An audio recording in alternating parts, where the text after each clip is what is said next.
Chapter 2. First section in Chapter 2, we're looking at solving equations. Now we're gonna start with something you would have seen last year. We're gonna start with one-step equations. So we're gonna build. So section 1 here, we're just looking at one-step equations. We're gonna look at in sections 3, 4, 5. We're gonna be looking at two-step, three-step, multiple-step equations. So at the beginning here, we're starting slow. We're gonna do problems that you might be able to do in your head. You might not, but you might be able to do these problems in your head. If you can do them in your head, great. Write it down. You still have to show your work. Yes, I know that seems like a lot right now, but we're going to start adding more and more and more steps. We're going to start making the problems more and more and more difficult. And I need you to practice showing the steps now while the problems are easier, so that when we get to the more difficult questions, you aren't lost on how to do the problem because you can't do it in your head anymore. So there's my little spiel on that. All right, we're going to be looking at equations. So an equation is a mathematical statement that has an equal sign. It shows that things are equal. Sometimes things are the same. They should be equal. We want them to be equal. We want two sides of the bridge to be equal so that they meet in the middle and we don't have an issue. So an equation has an equal sign.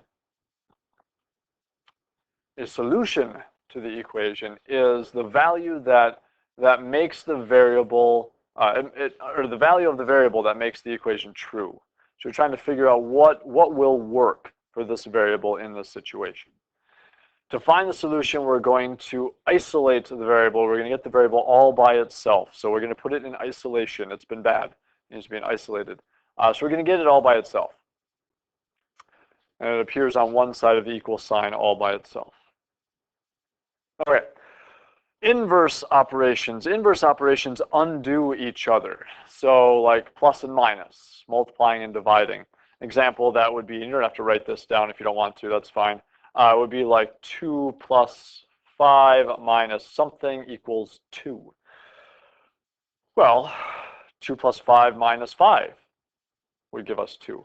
So the plus 5 and the minus 5 essentially undo each other, and you're back to 2 again.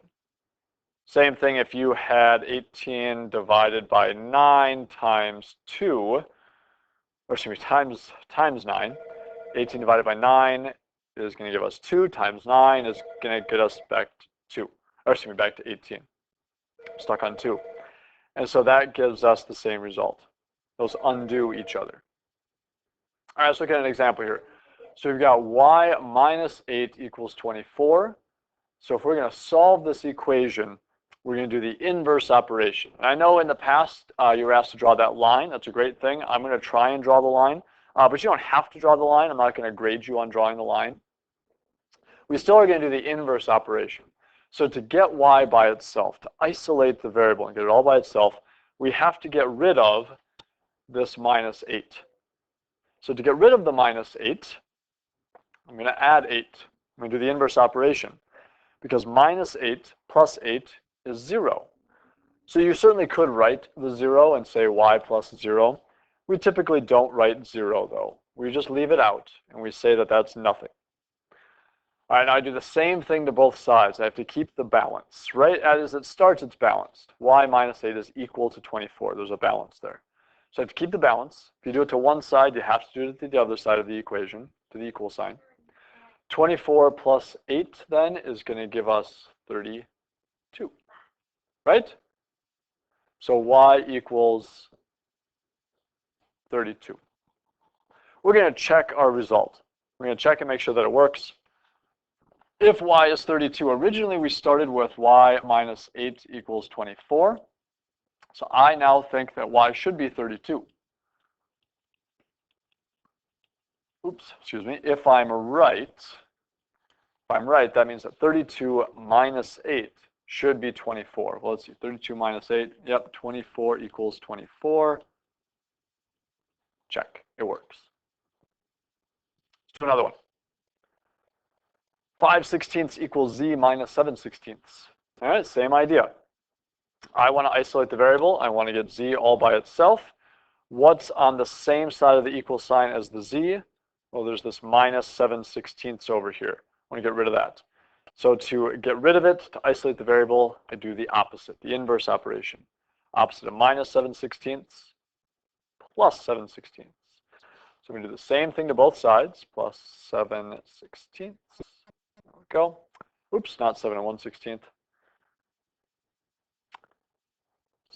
7/16. There we go, to both sides. Now minus 7/16 plus 7/16, that's 0. So that's good. No more 7/16 anymore. I do have z all by itself. I've isolated that variable. 5/16 plus 7/16, so they have the same denominator already, 16 and 16. So I'm just going to add those numerators. I'm going to say that 5 apples plus 7 apples is going to give me 12 apples. 7/16 plus 5/16, 12/16. I can reduce, and I do need you to reduce. You always need to reduce your fractions. Reduce, reduce, reduce, reduce, reduce, recycle. I can divide both 12. Okay. Divide both the numerator and the denominator by 2. I could divide them both by 4. I think that's about it. So the the greatest common divisor between those two is going to be 4. 12 divided by 4, 3. 16 divided by 4, 4. My answer is 3/4. I'm going to check my work. So 5/16 should equal z. Oh, sorry, I know what z is now, don't I? Z is no longer z. I think I know that z is 3/4 minus 7/16. Well, to do this problem, to do 3/4 minus 7/16, I need to get a common denominator. I already know that 3/4 is 12/16. Go. 12 minus 7, yep. 12 minus 7 is 5/16. Got it. Score. Did it. And that's how we're going to solve it. That's the work I expect to see, though, is the plus to both sides or the minus to both sides, or whatever it is, and then a reduced answer. Try these 3 on your own. Pause it, try it on your own. I'm assuming you tried it. I'm assuming you paused on your own. I'm not going to show all the work for these. If you get it wrong, I need you to watch the linked video so you can see how to do it correctly. But if you get it right, then move on. All right, so the first one here should be that n equals 8.8. And again, if you didn't get that right, watch the linked video. The second one should be that 0 equals k. If you put k equals 0, that's not wrong. However, try and keep the variable on the same side. It's just going to make your life easier as we make the problems more difficult. And the last one here, there we go. Last one here should be that m equals 16. If you didn't get those 3 answers, or one of those 3 answers, watch the linked video. Moving on. All right, we've got solve -5/11 plus p equals -2/11. Let's look at this one. Still going to do the inverse operation. Still going to do the opposite. Opposite of plus -5/11 is going to be to minus -5/11. The same thing to both sides. Now that's, boy, that's a lot of negatives. I've got -2/11 minus -5/11. Whew. If we do our keep, change, change, or if we add the opposite, keep this the same, don't change it, plus +5/11. Now, we could have started with that, actually. If you look back at the problem the way it started, I'm going to clear all this off. You can keep it. It's not wrong. My goal is to make this 0. Because if I can make that 0, then I have p all by itself. And that's what I want. How could I make -5/11 0?